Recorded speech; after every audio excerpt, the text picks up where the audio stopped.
Kamini वैदिकरूपिणि वेदमये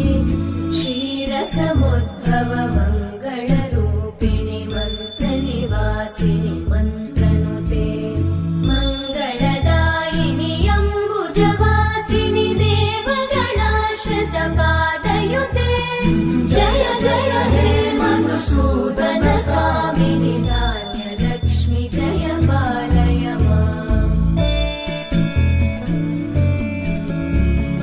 Jai वरवर्णिनि Vaishnavi Bhargavi मन्त्रस्वरूपिणि